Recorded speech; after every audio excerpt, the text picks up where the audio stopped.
Yeah, I think they picked up where they left off. A lot of retention from the older guys.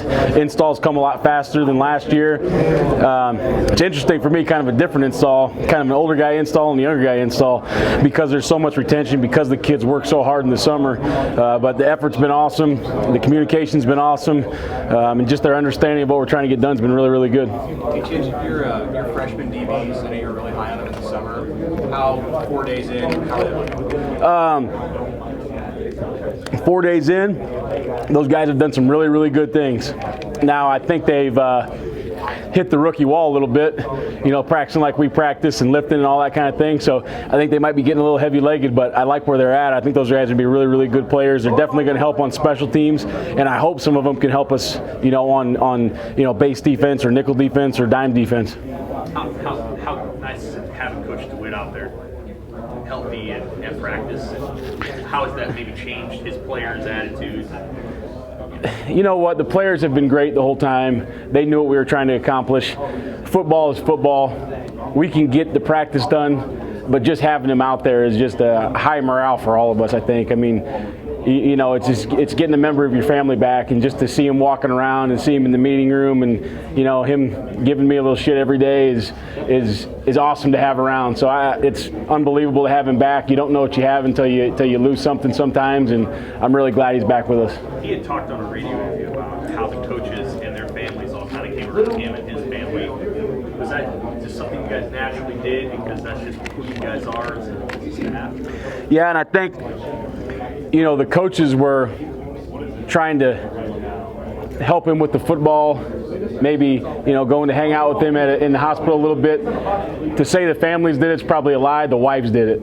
We have unbelievable wives. They're one tribe just like we are, and they kind of rallied around and made sure all the stuff at home was taken care of, and we tried to help with the football and his well-being. But I think we'd do that for any kid on the team, any staff member. That's just what you do when you're a family, I guess. You talked about the veterans that you have returning with as far as vocal leadership and just player leadership compared to a year ago. How far has that come? The leadership and the followership has come a long way. I think sometimes you have great leaders and then you have bad followers behind them. Right now we have really good followers and we have really good leaders. And if it's a leader that's talking, people are listening. And if it's another guy that maybe not be a leader, the leader's even listening. So I think that leadership quality, the unity in the team, offense, defense. If Adrian Martinez tells us something on defense, we're going to do it. It's just a team mentality now, and leadership is trickling from the top to the bottom. Can you sense now that you're with these guys, can you sense these guys are bigger and stronger than they were even in the spring? Absolutely. I mean, just looking at them and watching them run around and watching them play and watching them do drills, it's night and day to me. And I think you ask Coach DeWitt about that. Even he's a better judge of that because like me and him talked, and he said, "What do you think?" I said, "Well, I think we're better." He said, "I think we're a lot better." When you're not around it for 4 months and then you jump back in, he's like, it just looks different. So I'll take his word for it. Is there a player that you feel like kind of exemplifies that through 4 days, or like the guy actually looks bigger and stronger? Well, I mean, I think those guys up front are really big and really strong.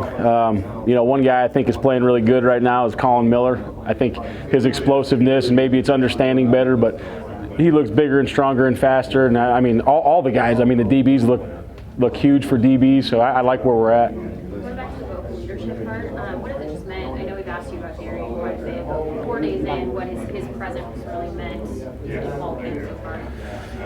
Yeah, I think, Darian does a great job of, kind of being the quote-unquote new guy, but knowing that he has some leadership ability. So he's not stepping on toes, but he needs to say what he needs to say, and he knows when to say it. And the guys respect him. They respect him a lot. So he can talk in that D-line room. He can talk to the defense. He's kind of, right now on the sideline, kind of a get us fired up guy, and the kids love it. So I think he knows where to insert himself, and which is a quality that not a lot of people have. Hey, Coach Fisher was saying on his radio interview a while back that JoJo's a lot bigger now, and I know he kind of moved mid-season, so he was kind of dealing with whatever size he was at the time. Where's he at? How do you feel like he fits into the defense you want? I think JoJo can do a lot of jobs. Last year, he kind of had to play that nickel position. Now he's 225, 230 pounds. So I think he can truly play some base outside linebacker, so he can allow us to get in out of a lot of packages because he hasn't lost his cover ability.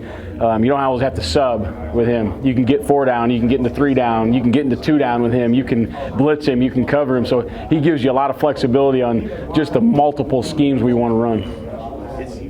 Because he had sort of the odd injury and then it happened again, how important is it to keep him as healthy as possible? I think, if you're not healthy, you can't play and you can't help us. So keeping him healthy is probably number one right now. Who on the offense has given the defense some trouble so far in practice? Well, the guy with the football every snap is pretty good, as you guys know.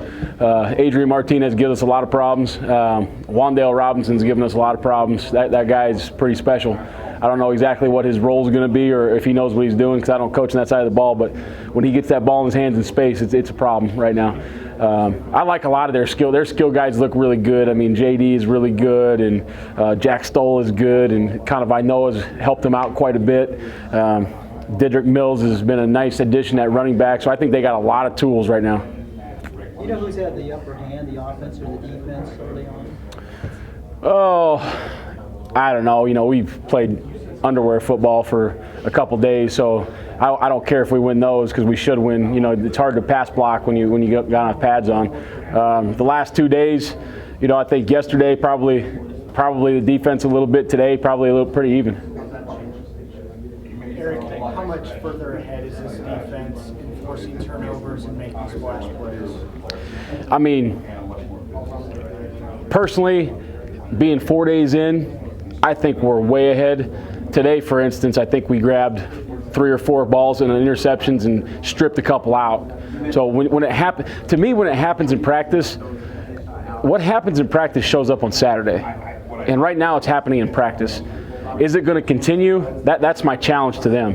If it can continue, then I think we're going to be a really good turnover unit and we can get back to where I want to be as a defensive coordinator.